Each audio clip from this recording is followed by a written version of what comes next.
Friends, मैं हूं अमित यादव और आपका स्वागत करता हूं लर्न प्रोग्रामिंग चैनल में। फ्रेंड्स, हम लोग ने सी प्रोग्रामिंग लैंग्वेज का फर्स्ट चैप्टर कंप्लीट कर लिया है। अब हम मूव करेंगे चैप्टर 2 पर। तो चैप्टर 2 हमारा क्या है, तो चलिए हम चलते हैं अपने नोट्स पर और देखते हैं चैप्टर 2 को बारीकी से। तो हम अपने नोट्स पर आ चुके हैं। चैप्टर 2 है हमारा सी प्रोग्रामिंग लैंग्वेज का इंस्ट्रक्शंस एंड ऑपरेटर्स। तो इंस्ट्रक्शंस एंड ऑपरेटर क्या होते हैं, इसे हम देख लेते हैं। A C program is a set of instruction. जो एक सी प्रोग्राम है वो इंस्ट्रक्शन का सेट है, just like a recipe which contain instructions to prepare particular dish. एक रेसिपी बुक के जैसा, जिसमें हर एक डिश को बनाने का तरीका एक पर्टिकुलर मेथड में दिया होता है, लाइन बाय लाइन दिया होता है, स्टेप बाय स्टेप दिया होता है। उसी प्रकार सी प्रोग्राम में इंस्ट्रक्शन लाइन बाय लाइन होता है। और इंस्ट्रक्शन के टाइप क्या होते हैं तो देख लेते हैं। Types of instruction. तो टाइप्स ऑफ इंस्ट्रक्शन 3 प्रकार की होती हैं। पहला जो है हमारा वो है type declaration instruction. Type declaration instruction क्या होता है, इंस्ट्रक्शन जैसे हम वेरिएबल्स डिक्लेयर करते हैं, वो जैसे हम अगर पॉइंट वैल्यू ऐड करवाना है तो हम फ्लोट वेरिएबल डिक्लेयर करते हैं। अगर इंटीजर वैल्यू पुट करवाना है तो इंट वेरिएबल डिक्लेयर करते हैं। वही हमारा है टाइप डिक्लेरेशन इंस्ट्रक्शन को डिक्लेयर करना है। अर्थमेटिक इंस्ट्रक्शन क्या है, अर्थमेटिक इंस्ट्रक्शन जैसे 2 नंबर को ऐड करवाना, 2 नंबर को माइनस करवाना, 2 नंबर को मल्टीप्लाई करवाना, ये हमारा अर्थमेटिक इंस्ट्रक्शन है। और कंट्रोल इंस्ट्रक्शन क्या है कि कौन से इंस्ट्रक्शन के बाद कौन से इंस्ट्रक्शन के बाद कौन सा इंस्ट्रक्शन रन होगा, उसके बाद कौन सा रन होगा। तो सबसे पहले हम देख लेते हैं टाइप ऑफ डिक्लेरेशन, जो हमारा फर्स्ट इंस्ट्रक्शन है, टाइप है। तो जैसे देखिए यहाँ पर देखा है इंट ए फ्लोट बी। तो हम सिंपली चलते हैं अपने टर्बो C++ पर और इसे समझते हैं। तो हम आ चुके हैं अपने टर्बो C++ पर और एक न्यू फाइल को ऐड करेंगे। तो सिंपली न्यू पर जाएंगे।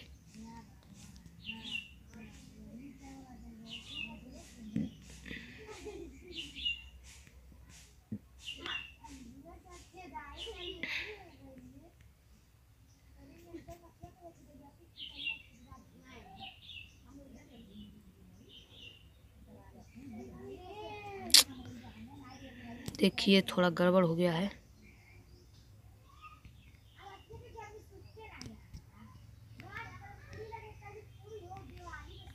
तो हमने एक न्यू फाइल को ऐड कर लिया है।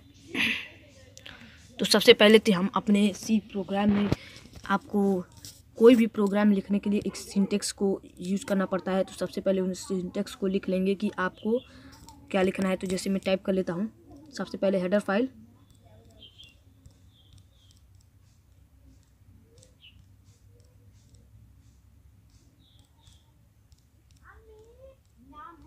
दूसरा हेडर फाइल क्या होता है,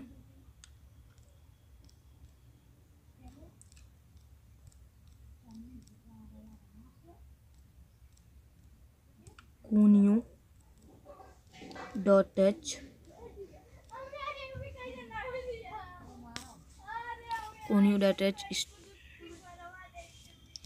थोड़ा पर यहाँ पर देखिए थोड़ा स्पेलिंग का मिस्टेक हो गया है।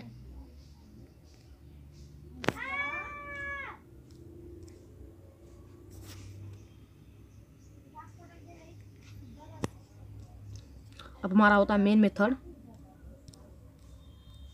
मेन। उसके बाद लगाना होता है curly braces, open curly braces and closed curly braces. और स्क्रीन को होल्ड करने के लिए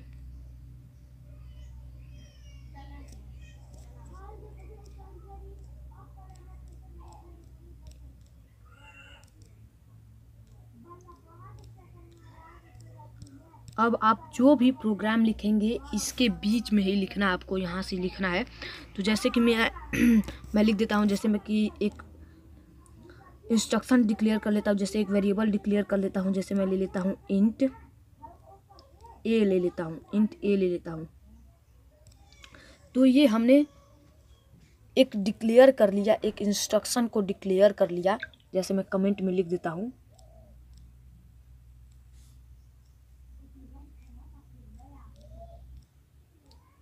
टाइप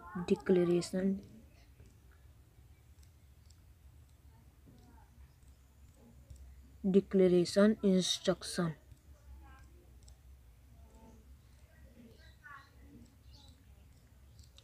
कमेंट कैसे लिखते हैं हमने पिछले वीडियो में सब कुछ जान लिया है।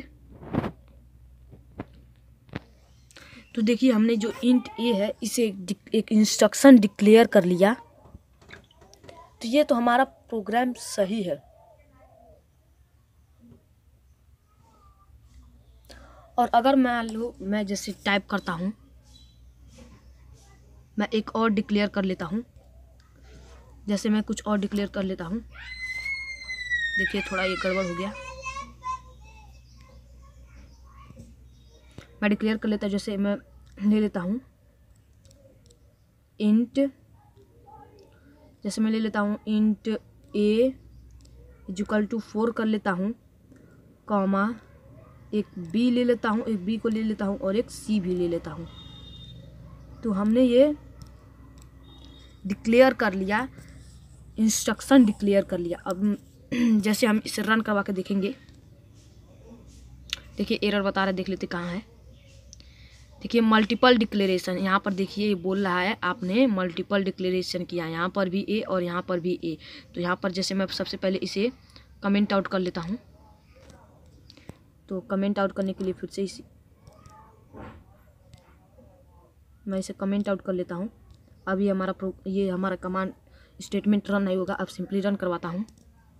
तो ये देखिए कुछ भी बता नहीं रहा है, क्योंकि हमने कुछ प्रिंट ही नहीं करवाया, तो ये क्या बोलेगा। पर हमारा प्रोग्राम तो सही है। जैसे मैं अब थोड़ा मैं आपको दिखाने के लिए प्रिंट भी करवा लेता हूँ। तो मैं प्रिंट करवा लेता हूँ। प्रिंट करवाने के लिए सबसे पहले मुझे प्रिंट एफ का यूज करेगा। तो प्रिंट एफ पैरेंथेसिस ब्रैकेट, फिर इसके बीच में जैसे मैं लिख देता हूँ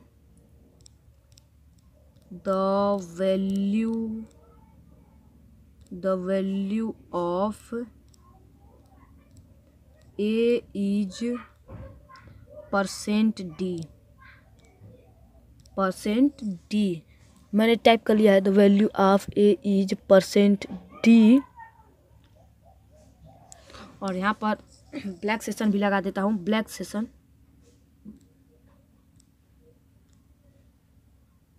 सेशन भी लगा देता हूँ। बैक सेशन जो ये मैंने लिखा है यहाँ पर /n, इसका यूज होता है अगर ये आप किसी भी स्टेटमेंट में लिख देते हैं तो उसके बाद जो लाइन स्टार्ट होगा वो दूसरी लाइन से स्टार्ट होगा। आपको मैं जैसे दिखा देता हूँ। पहले मैं बिना बैक सेशन लगाए आपको रन करवा के दिखाऊंगा। तो जैसे मैं कर लेता हूँ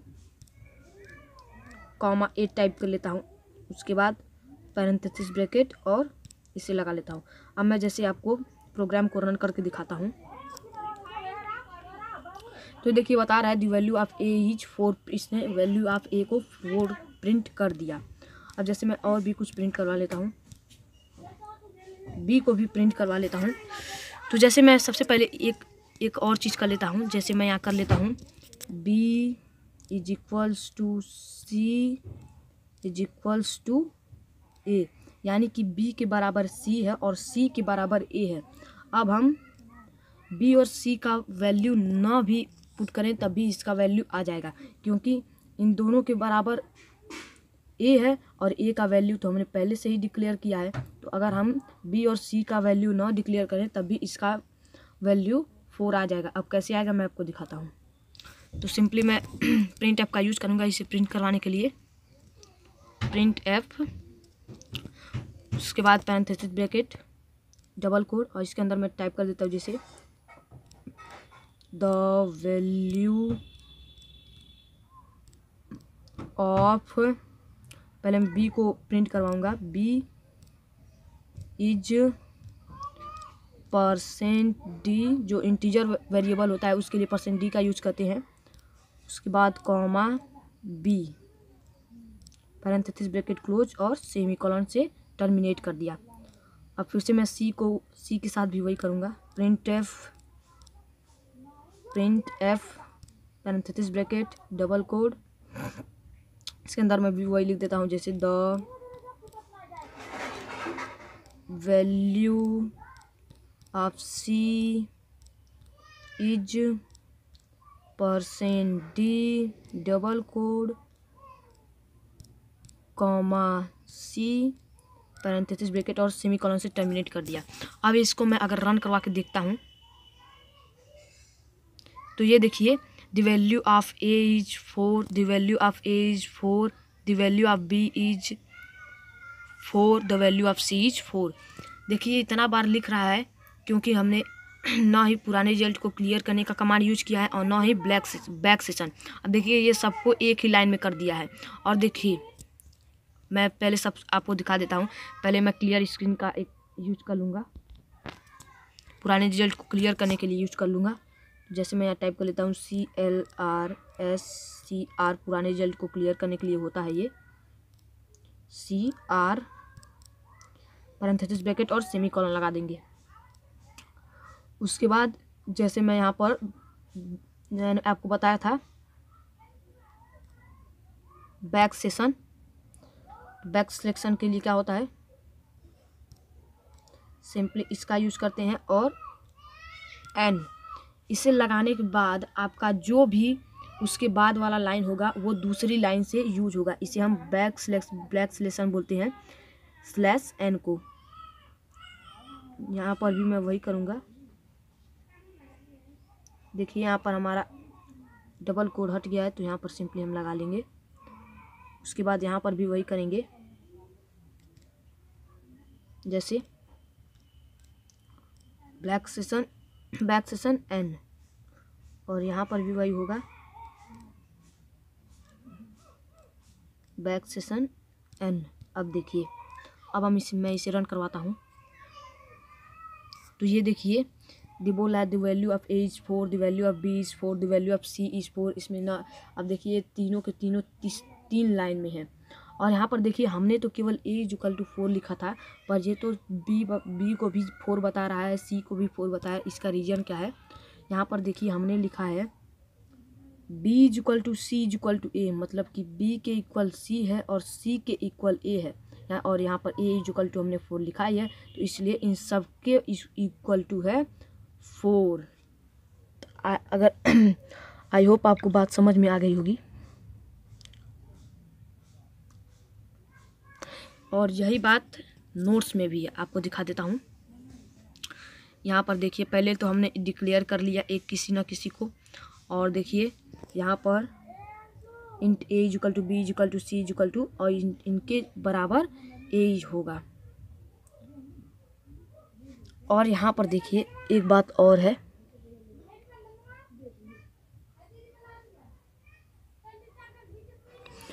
अब यहाँ पर है,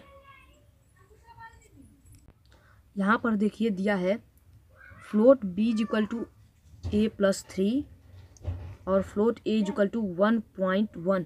अब इसका मतलब इसे हम कैसे समझे, तो इसको भी हम समझने के लिए चलते हैं अपने टर्बो C++ पर।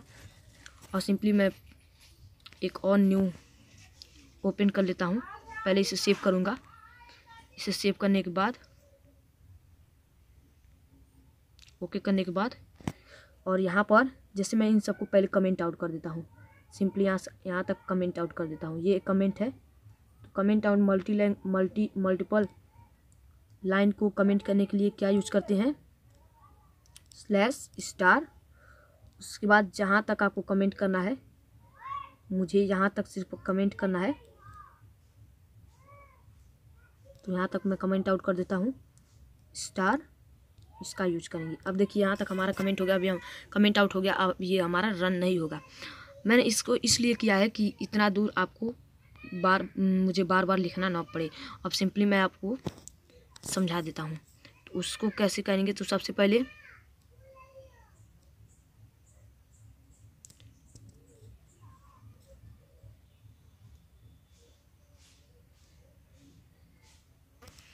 पहले मैं डिक्लेयर करूँगा, वेरिएबल डिक्लेयर करूँगा। जैसे मैं वहाँ पर था बी फ्लोट बी था, तो मैं यहाँ ले लेता हूँ float B. Float B is equals to था, float B is equals to था ए प्लस सी की जगह पर मैं जैसे लिख लेता हूँ, सी की जगह पर कुछ भी ले लेता हूँ, जैसे 8.9 ले लेता हूँ, 8.9 ले लिया। और मैं यहाँ पर सेमी कॉलन से टर्मिनेट कर दूंगा। और यहाँ पर ए इज इक्वल टू मैं लिख लेता हूँ, जैसे मैं ए इज इक्वल टू लिख देता हूँ, और ए इज इक्वल्स टू लिख देता हूँ जैसे 1.1। इसे भी सेमी कॉलन से टर्मिनेट कर दूंगा। यहाँ तक बात आपको समझ में आएगी।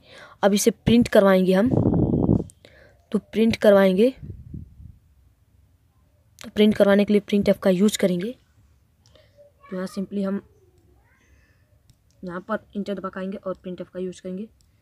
इसे वैल्यू को प्रिंट करने के लिए प्रिंट एफ डबल कोड, और यहाँ पर जैसे मैं टाइप कर देता हूँ द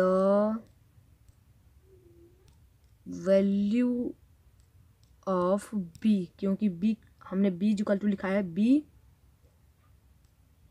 इज परसेंट, यहाँ पर देखिए फ्लोट वेरिएबल है इसके लिए परसेंट एफ लिखेंगे, उसके बाद डबल कोड कॉमा बी यहाँ टाइप कर देंगे बी, फिर लगाएंगे पैरेंथेसिस ब्रैकेट और सेमीकोलन से टर्मिनेट कर देंगे।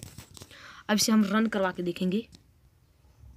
तो ये देखिए एरर बता रहा है, देख लेते कहाँ एरर हमारा। ये बोला है अनडिफाइंड सिंबल ए। तो ये देखिए पूछ रहा है अनडिफाइंड, ए को अनडिफाइंड बता रहा है। तो सिंपली हम यहाँ पर क्या करेंगे, यहाँ पर हम ए को भी ले लेंगे, जैसे हम फ्लोट ए कॉमा बी लिख लेते हैं। अब हमारा हो गया है, अब यहाँ से कट कर लेंगे। अब हम इसे रन करवा के देखेंगे। तो ये देखिए बता रहा है दी वैल्यू ऑफ बी इज 8.9। अब ये इसलिए बता रहा है क्योंकि हमने यहाँ पर तो सिर्फ और सिर्फ बी लिखा है, इसलिए ये बी का ही वैल्यू बता दे रहा है। अगर पर हमें यहाँ पर लिखना पड़ेगा, हमने यहाँ लिखना पड़ेगा ए प्लस, यहाँ पर जो है ए प्लस, यहाँ पर जो भी आपको लिखा है ए प्लस 8.9 है, तो यहाँ पर 8.9 टाइप कर देना होगा। तो अब हम प्रोग्राम को रन करवा के देखेंगे। तो ये देखिए हमारा वैल्यू आ गया b इक्वल टू 10। ये उसको जोड़ दिया, ऐड कर दिया है उसने, उसे ऐड कर कर इसने दे दिया है। तो ये तो हमारा है सही। पर क्या अगर मैं आपको कहूँ कि इस तरह लिखूँ, जैसे मैं इसे पहले इसको मैं कट कर कर इसको पहले लिखता हूँ, ए इक्वल टू पहले लिखता हूँ, यहाँ पर मैं इसको लिख देता हूँ ए इक्वल टू 1.1 और इसे सेमीकोलन से टर्मिनेट कर देता हूँ। तो अब इसे रन करवा के देखता हूँ। तो ये देखिए एरर बता रहा है। तो ये एरर क्या बता रहा है, ए इज अनडिफाइंड। तो ए इज, इसमें कहाँ से आप ए को कहाँ से ला दी हो, तो आप कह रहे देखो यहाँ पर ए नीचे है, ए नीचे है, तो वो कहेगा ए को नीचे कहाँ भेज दियो भैया, मैं तो ऊपर से देखते आ रहा हूँ। कंपाइलर जो है आपको जो ऊपर से देखते आता है, ऊपर से स्टेटमेंट को रन करवाते आता है। इसलिए आपको स्टेप बाय स्टेप लिखना होगा। जैसा लिखना है, जैसे आप ए को ऊपर नहीं लिख सकते, ए को आपको नीचे ही लिखना होगा। पहले आपको इसे ए को डिक्लेयर करना होगा कि ये ए क्या है। अभी पूछ रहा है कि ए कहाँ से आ गया, आप कहेंगे कि ये देखो हमने नीचे टाइप किया, तो ये नीचे से नहीं होगा। अब मान लीजिए आपके रेसिपी बुक में कहा है कि मिक्सचर में 2 चम्मच घी मिलाओ, तो आप कहोगे कि किस मिक्सचर में घी मिलाएं, तो वो कहेगा कि देखिए नीचे नीचे है, तो आप कहोगे ना ये कैसा रेसिपी बुक है, मिक्सचर दिया है नीचे और मिक्स करवा रहा है ऊपर। तो उसी प्रकार सेम टू सेम ये इलीगल हो जाएगा, ये अलाउड नहीं है, आपको नीचे ही लिखना होगा इसे। जिस तरह पहले आपको डिक्लेयर करना होगा, उसके बाद उसके वैल्यू को, उसके बाद उसमें वैल्यू को पुट करवाना होगा। तो ये इलीगल हो जाएगा। जैसे मैं कमेंट आउट करता हूँ इलीगल,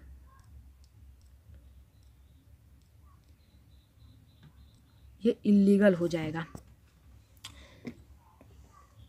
आई होप आपको यहाँ तक समझ में आ गया होगा। तो अब हम बढ़ते हैं आगे अपने नोट्स की तरफ।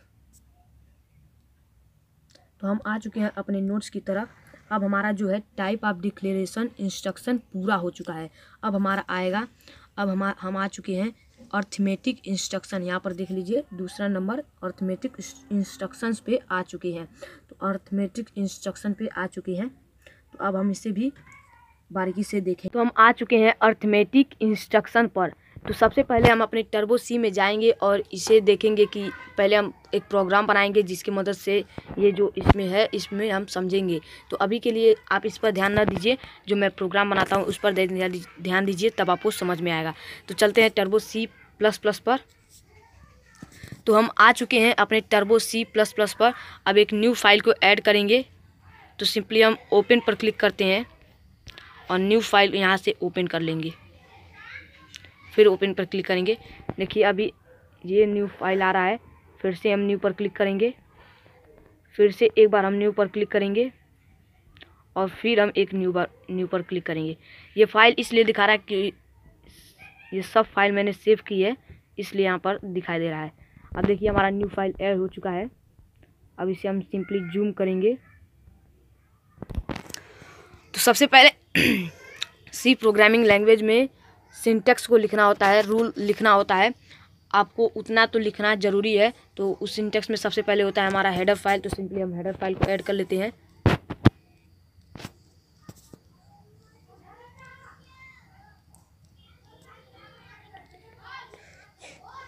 उसके बाद हम दूसरे हेडर फाइल को भी ऐड कर लेंगे, जो है हमारा हैश इंक्लूड conio .h। अब हमारा होता है मेन मेथड। तो सिंपली हम मेन मेथड टाइप करेंगे। मेन मेथड को टाइप करने का सिंटैक्स होता है मेन टाइप करना होता है, फिर पैरेंथेसिस ब्रैकेट लगाना होता है। उसके बाद बस यहीं तक हमारा होता है। उसके बाद हम लगाते हैं curly braces, open curly braces and closed curly braces. और ओपन कर्ली ब्रेसेस और क्लोज्ड कर्ली ब्रेसेस के बीच में हमें अपने कमांड को लिखना होता है, टाइप करना होता है। तो सबसे पहले हम यहाँ पर स्क्रीन को होल्ड करने के लिए जो कमांड होता है हम उसे टाइप करेंगे, डेट्स पैरेंथेसिस ब्रैकेट और सेमी कॉलन लगा देंगे। उसके बाद हम पुराने रिजल्ट को क्लियर करने के लिए भी जो हमारा कमांड होता है उसे भी टाइप करेंगे। तो कमांड होता था हमारा पुराने रिजल्ट को क्लियर करने के लिए CLR parenthesis bracket semi colon. याद रखिए, आप जो भी कमांड इस कर्ली ब्रेसेस के बीच में लिखेंगे उसके बाद उसे सेमी कॉलन से टर्मिनेट करना बहुत ज़रूरी है। तो अब हम जैसे टाइप कर लेते हैं। सबसे पहले मैं वेरिएबल डिक्लेयर करूँगा। तो जैसे मैं कोई भी वेरिएबल ले लेता हूँ। जैसे मैं वेरिएबल ले लेता हूँ इंट ए और ए इक्वल टू मैं दे देता हूँ, जैसे ए इक्वल टू मैं ले लेता हूँ 2 कामा और एक वेरिएबल और ले लेता हूँ बी और बी इक्वल टू मैं ले लेता हूँ 12। उसके बाद सेमीकोलन से टर्मिनेट करेंगे। अब हम इसे प्रिंट करवाएंगे। तो प्रिंट करवाने के लिए मैं सिंपली प्रिंटफ का यूज़ करूँगा। Printf parenthesis bracket double quote और इसके बीच में मैं जैसे टाइप कर देता हूँ। जैसे आपको जो टाइप करवाना है वो टाइप करवा सकते हैं। तो जब मैं जैसे टाइप करवा देता हूँ the value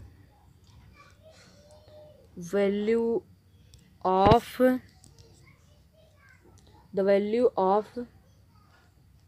a plus b, the value of a plus b is %d, क्योंकि ये इंटीजर वेरिएबल है तो %d टाइप करेंगे। उसके बाद डबल कोड फिर कॉमा और यहाँ पर हम लिख देंगे, यहाँ पर जैसे हम टाइप कर देते हैं ए प्लस बी, यहाँ पर हम टाइप कर देंगे ए प्लस बी। आप यहाँ पर कोई अदर वेरिएबल अदर भी पुट कर सकते हैं, पर उसके लिए आपको यहाँ पर एक और वेरिएबल डिक्लेयर करना होगा। तो आप नहीं चाहते वेरिएबल डिक्लेयर करना, तो सिंपली आप जो भी आप करवाना चाहते हैं ए प्लस बी करवाना चाहते हैं तो ए प्लस बी टाइप कर देंगे। उसके बाद पैरेंथेसिस ब्रैकेट लगाएंगे और सेमीकोलन से टर्मिनेट कर देंगे। फिर मैं सिंपली इसी बात को लिखता हूँ, जैसे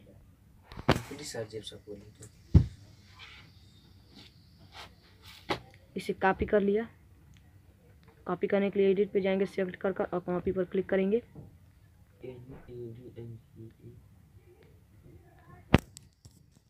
और यहाँ पर मैं इसे पेस्ट कर लूँगा और फिर से मैं एक बार इसे और पेस्ट कर लूँगा।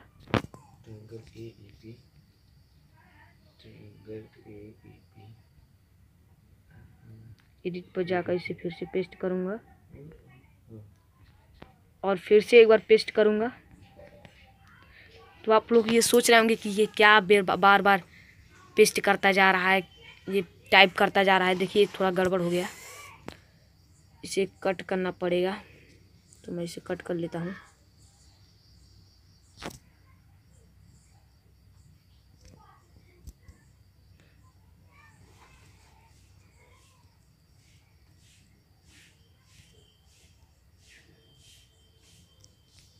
इसे यहाँ पर आपको पेस्ट करना है। अभी आपको समझ में आ जाएगा कि मैं बार बार क्यों पेस्ट कर रहा हूँ। तो ये देखिए हमने पेस्ट कर लिया है। अब मैं इसे प्लस माइनस के लिए इसे मैं प्लस माइनस बनाऊँगा, प्लस माइनस और डिवाइड भी बनाऊँगा। तो यहाँ पर मैं माइनस कर लेता हूँ, यहाँ पर माइनस कर लेता हूँ और यहाँ पर मैं मल्टीप्लिकेशन के लिए स्टार दबा दूँगा, स्टार, और यहाँ पर मैं डिवाइड के लिए स्लैश लगा दूँगा। और यहाँ पर भी मैं वही काम करूँगा।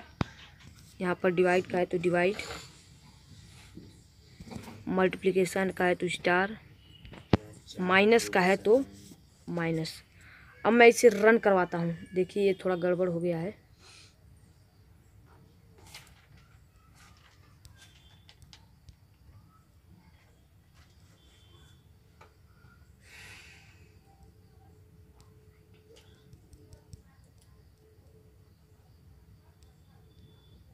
अब हम इसे रन करवाएंगे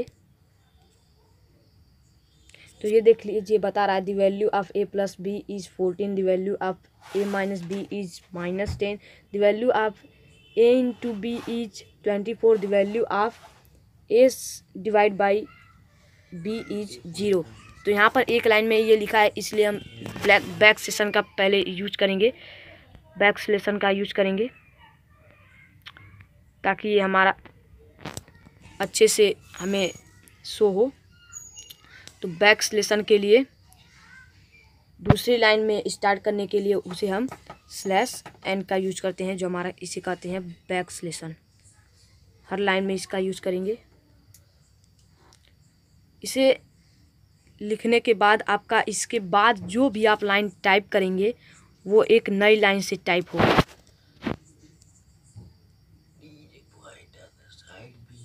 अब मैं फिर से यहाँ पर बैक सेशन लगा दूंगा। अब देखिए यहाँ पर है 2 और 12। अब यहाँ पर आप देखिए मैं इसे रन करवाता हूँ तो ये बता रहा है, देखिए the value of A plus B is 14। ये बता रहा है जब ए और बी को ऐड करेंगे तो 14 आएगा, और जब ए को बी से माइनस करेंगे तो -10 आएगा। The value of A into B is 24, और यहाँ पर the value of A slash B is 0 बता रहा है, क्योंकि यहाँ पर देखिए यहाँ पर दे रहा है हमने डिवाइड करवाया है ए को बी से, यानी कि हमने 2 को 12 से डिवाइड किया है। तो इसके लिए ये रॉन्ग हो जा रहा है। तो हमें यहाँ पर हम 12 कर देते हैं और यहाँ पर 2 कर देते हैं, या फिर आप यहाँ पर वैल्यू चेंज कर देंगे। तो अब हम रन करवा के देखेंगे। तो ये देखिए अब हमारा आंसर एकदम राइट हो गया है।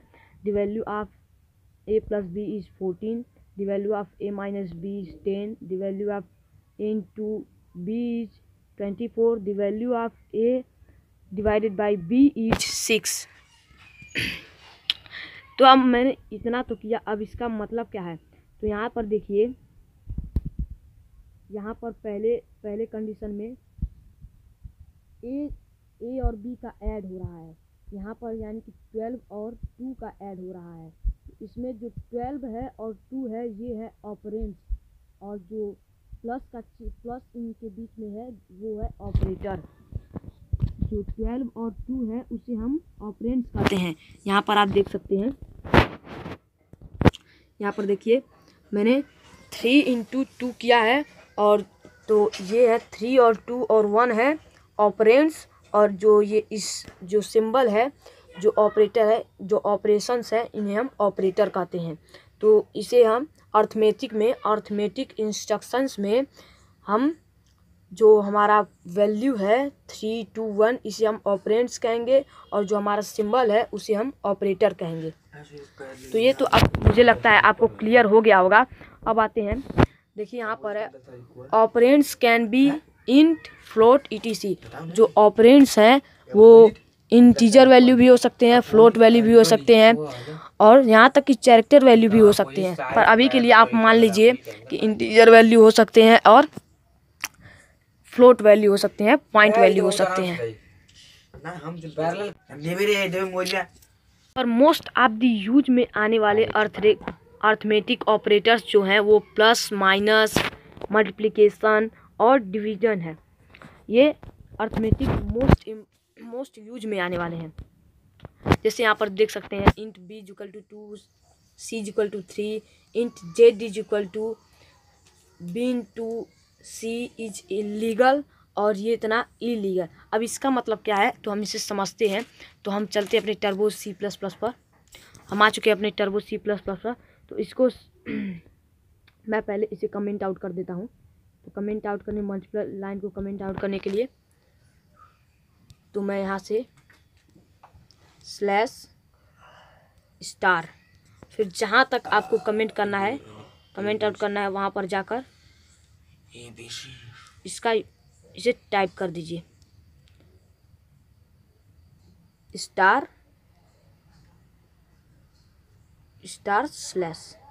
अब देखिए यहाँ तक कमेंट आउट हो गया। अब यहाँ तक रन नहीं करेगा, तो हम अपना आगे का प्रोग्राम लिख सकते हैं। तो पहले मैं इसे ऊपर कर लेता हूँ थोड़ा।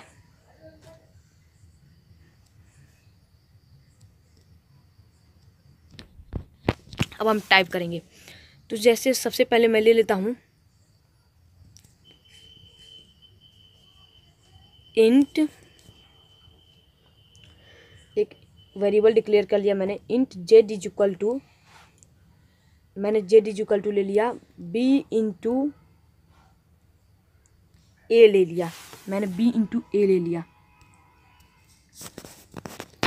ये तो सही है। अब मैं इसे प्रिंट कराऊंगा। तो प्रिंट करवाने के लिए प्रिंट एफ का यूज करूंगा, प्रिंट एफ। और इसके अंदर मैं प्रिंट करवाऊंगा मैं द वैल्यू ऑफ z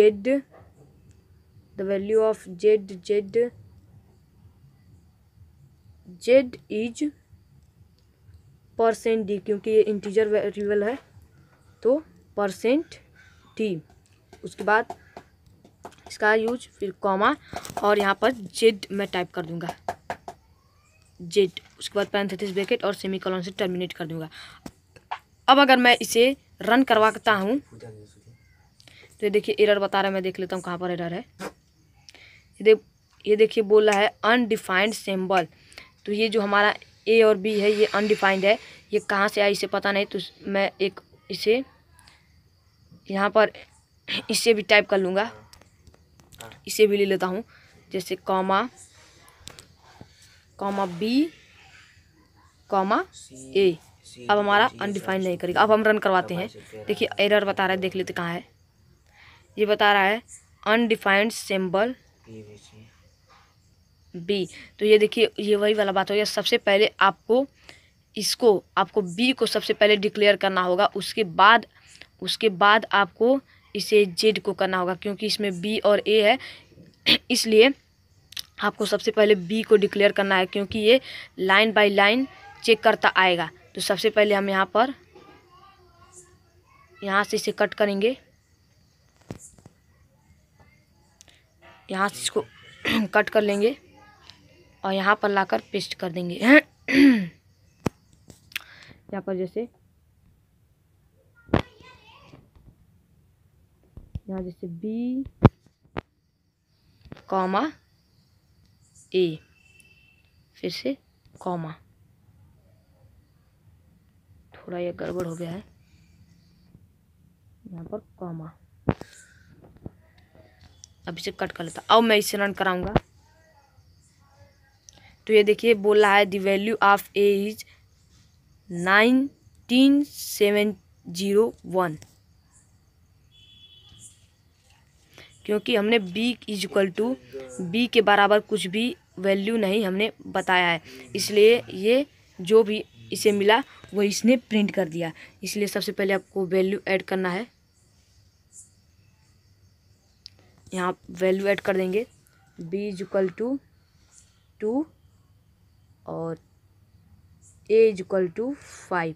अब इसे हम रन करवाएंगे। अब देखिए बता दिए the value of z is 10। ये तो हमने सही टाइप किया है, पर क्या हम इस तरह टाइप कर सकते हैं? पहले मैं इस तरह टाइप करता हूँ, जैसे मैं इसे यहाँ पर रहने देता हूँ, यहाँ से कट कर लेता हूँ उसे। पहले मैं इस तरह से टाइप करता हूँ,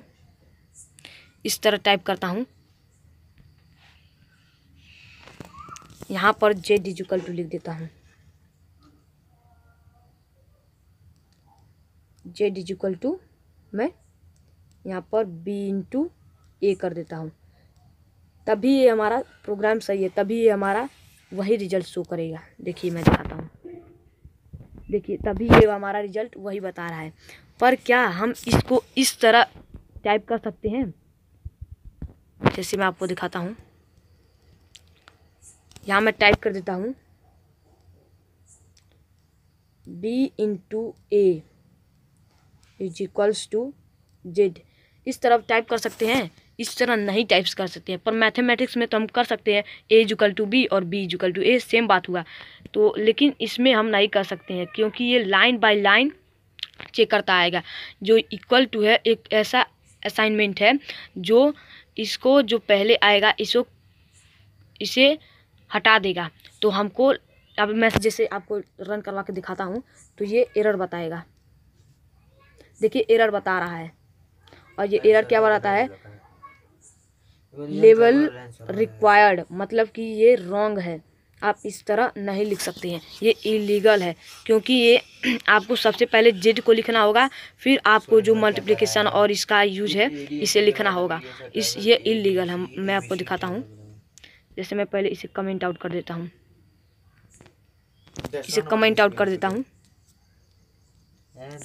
और यहाँ पर और टाइप कर देता हूँ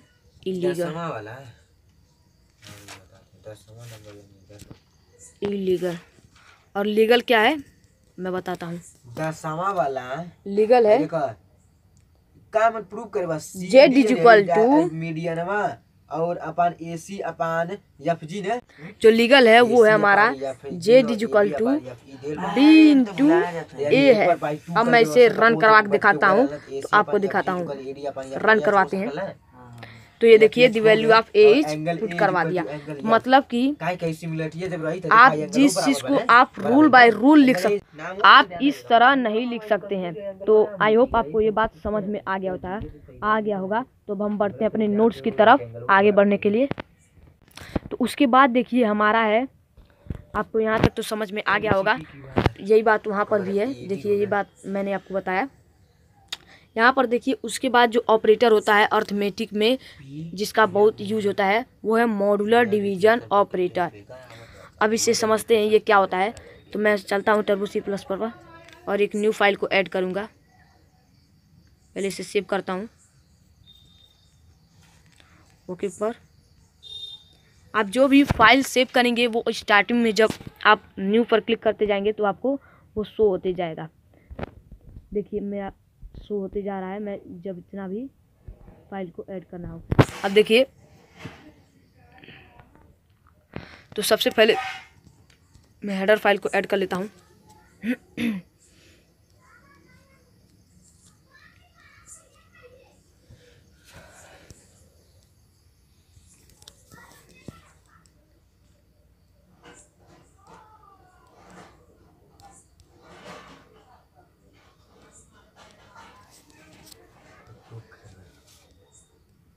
हैश इंक्लूड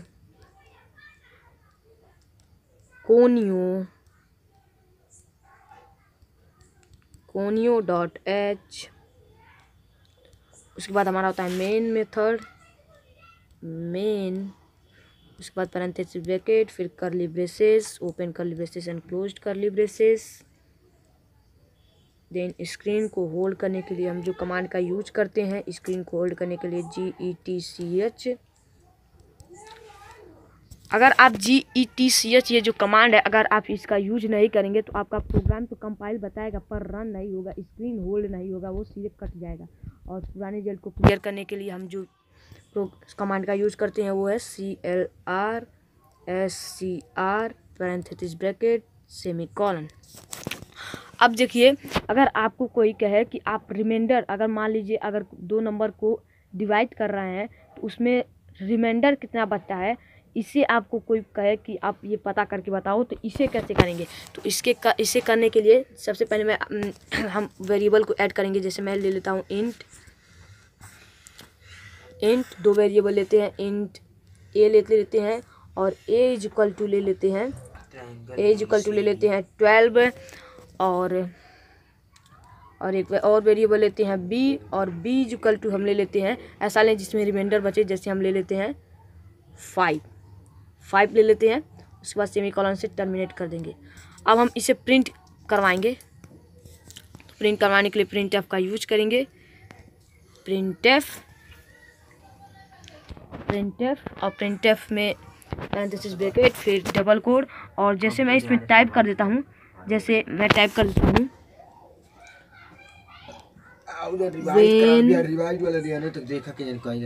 जैसे मैं लिख देता हूँ when 12 is divided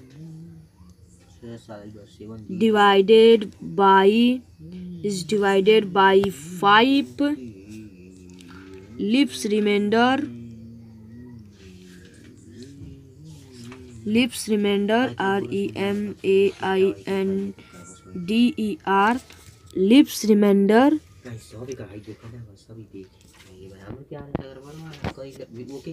is percent, integer value है तो %d टाइप करेंगे, स्पेस देना जरूरी है, %d। उसके बाद मैं बैक सेशन भी लगाऊंगा ताकि इसके बाद जो हम टाइप करें वो दूसरी लाइन से होके बैक स्लेशन। उसके बाद हम लगाएंगे डबल कोड कॉमा। अब देखिए, आपको जिससे डिवाइड करवाना है आप उससे करवा दीजिए। जैसे मैं 12 को 5 से डिवाइड कराऊंगा तो उसके 12 के और 5 के बीच में आपको % का यूज करना है। अब इसके बाद पैरेंथेसिस ब्रैकेट लगा देना है और सेमीकोलन लगा देना। अब मैं इसे अगर रन करवाता हूँ तो देखिए एरर बता रहा है। देखिए हम कहाँ एरर है, फंक्शन प्रिंट शूट। देखिए हमने यहाँ पर F नहीं टाइप किया है तो हम F टाइप कर लेते हैं, यहाँ पर F टाइप कर लेते हैं F। देखिए थोड़ा गड़बड़ है, यहाँ पर F टाइप कर लेते हैं तो प्रिंट F का अब हमने F टाइप कर दिया। अब हम रन करवाते हैं तो ये देखिए बता रहा है when 12 is divided by 5 leaves remainder is 2। मतलब कि आप इस तरह आप रिमाइंडर को करने का बना सकते हैं। मैं इसे कैंसिल कर लेता हूँ। और अगर मान लीजिए मैं यहाँ पर टाइप कर देता हूँ आप तो यहाँ तक क्लियर हो गया होगा। अगर मैं आपको यहाँ पर टाइप कर देता हूँ, यहाँ पर टाइप करता हूँ माइनस, और यहाँ पर भी मैं टाइप कर देता हूँ माइनस, यहाँ पर भी टाइप करता हूँ माइनस, तो देखिए हमारा आंसर आएगा माइनस में। रन करवाते हैं तो ये देखिए हमारा आंसर आ गया when -12 is divided by 5 leaves remainder -2। यानी कि ये जो न्यूमरेटर के साथ है वो अगर आप कोई भी जो आप चिन्ह का यूज कर चिन्ह लगाएंगे, जो आप सिंबल लगाएंगे उसे ये अटैच कर लेगा। पर अगर मैं यहाँ पर माइनस न लगाकर इस 12 का न्यूमरेटर के पास माइनस न लगाकर मैं 5 पर माइनस लगाता हूँ, डिनोमिनेटर पर माइनस लगाता हूँ। देखिए मैं यहाँ पर माइनस लगाता हूँ, यहाँ पर मैं माइनस लगाता हूँ, तो ये देखिए मैं इसे रन करवाता हूँ तो ये देखिए आंसर पॉजिटिव आ रहा है। इसका मतलब कि आप न्यूमरेटर का जो इस परसेंटेज का यूज करते हैं मॉड्यूलर ऑपरेटर का, इसमें जो हमारा होता है, इसमें ये न्यूमरेटर का सिंबल को अटैच कर लेता है और डिनोमिनेटर का सिंबल नहीं अटैच करता है। मतलब कि अगर न्यूमरेटर में पॉजिटिव है तो ये पॉजिटिव में आंसर देगा, अगर नेगेटिव में है तो नेगेटिव में आंसर देगा। पर अगर डिनोमिनेटर में पॉजिटिव नेगेटिव हो उसे इससे कोई मतलब नहीं है। तो यहाँ तक आपको समझ में आ गया होगा। तो अब हम बढ़ते हैं अपने आगे के नोट्स पर। तो चलिए चलते हैं हम अपने नोट्स पर। तो देखिए यहाँ पर भी वही बात है, आप नोट्स में देख लीजिए। यहाँ पर 5% 2 = 1 और -5 2 इज डिवाइडेड बाय -1, आप समझ सकते हैं, देख लीजिए। तो हम पढ़ते हैं अब आगे। तो आगे के इस चैप्टर को हम अगले वीडियो में देखेंगे, जो होगा हमारा चैप्टर 2 का पार्ट 2। तो उस वीडियो की नोटिफिकेशन पाने के लिए हमारे चैनल को सब्सक्राइब करें, और वीडियो पसंद आया हो तो चैनल को सब्सक्राइब करें और वीडियो को लाइक करें। Thanks for watching. तो मिलते हैं कल के वीडियो में पार्ट 2 के साथ।